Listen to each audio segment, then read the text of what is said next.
چند دن کے بعد رمضان المبارک کی مبارک ساعتیں شروع ہو جائیں گی۔ اس مبارک مہینے کے فضائل میں یہ بھی ہے کہ یہ مہینہ وہ مہینہ ہے جس میں اللہ تعالیٰ آسمان کے دروازے کھول دیتا ہے، جہنم کے دروازے بند کر دیتا ہے اور سرکش شیاطین کو جکڑ دیا جاتا ہے۔ رمضان المبارک کی آمد پر آسمان کے دروازے کھل جانا، جہنم کے دروازے بند کیے جانا اور سرکش شیاطین کو قید کیے جانا اس مبارک مہینے کے فضائل میں سے ہیں۔ یہ اللہ تعالیٰ کا انعام اور احسان ہے روزے داروں پر۔ جنت کے دروازوں کا کھل جانا، جہنم کے دروازوں کا بند کیا جانا اور سرکش شیاطین کو جکڑ دیا جانا، اس کا کیا مطلب ہے؟ اس سلسلے میں علماء کرام نے مختلف اقوال لکھے ہیں۔ قاضی عیاض رحمۃ اللہ علیہ کہتے ہیں اس حدیث کا ایک ظاہری مفہوم بھی ہے اور اس کا ایک مجازی مفہوم ہے۔ ظاہری مفہوم کے تحت حقیقت میں جنت کے دروازے کھول دیے جاتے ہیں، جہنم کے دروازے بند کیے جاتے ہیں اور سرکش شیاطین کو قید کیا جاتا ہے۔ یہ سب اس مبارک مہینے کی عظمت اور حرمت کے لیے بھی ہیں اور روزے داروں کے حفاظت کے لیے بھی ہیں تاکہ شیاطین انہیں ورغلا نہ سکیں۔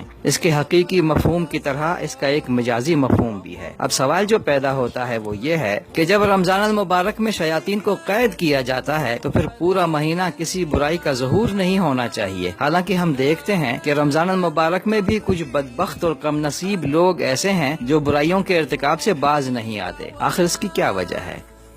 اس کا ایک جواب امام قرطبی رحمۃ اللہ علیہ نے دیا ہے کہ نافرمانیوں اور برائیوں کے وقوع پذیر ہونے کے اسباب میں شیطانوں کے علاوہ اور بھی اشیاء ہیں، جیسے نفوس خبیثہ، عادات قبیحہ اور شیاطین انس وغیرہ۔ اس کا دوسرا جواب یہ ہے کہ ایسے لوگ رمضان المبارک میں گناہوں اور برائیوں کا ارتکاب کرنے سے باز نہیں آتے، وہ ایسے بد نصیب لوگ ہیں کہ برائی ان کے رگ رگ میں سما چکی ہے، وہ اس سے باز نہیں رہ سکتے۔ یہ لوگ شیطان گزیدہ روحوں کے مالک ہوتے ہیں اور سال بھر گناہوں کی کثرت سے ان کے دل زنگ آلود ہو جاتے ہیں۔ ایسے لوگ رمضان اور غیر رمضان میں ہر ماہ اسی ڈگر پر چلتے رہتے ہیں، انہیں کسی شیطان کے بہکانے کی ضرورت نہیں رہتی۔ اس کی مثال یوں سمجھ لیجئے کہ ایک لوہے کو آگ میں تپا تپا کر انگارے کی طرح سرخ کر لیا جائے، پھر اس لوہے کو تھوڑی دیر کے لیے پانی میں ڈبو لیں اور پھر نکال لیں تو وہ لوہا ویسا ہی گرم نکلے گا، اگرچہ اس کی گرمی کا زور ٹوٹ گیا ہوگا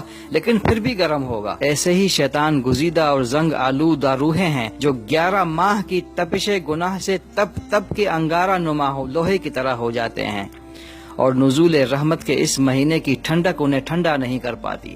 وہ اپنی عادت کے ہاتھوں کھلونا بنے ہوئے ہیں، شرم و حیا کے تمام پیمانوں کو پسے پش ڈال کر رمضان المبارک میں بھی برائی کا ارتکاب کرنے سے باز نہیں آتے۔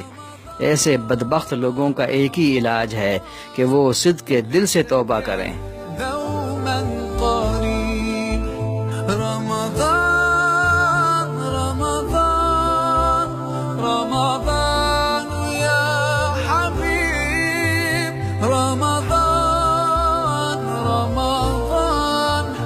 ليتك دوما قريب، ليتك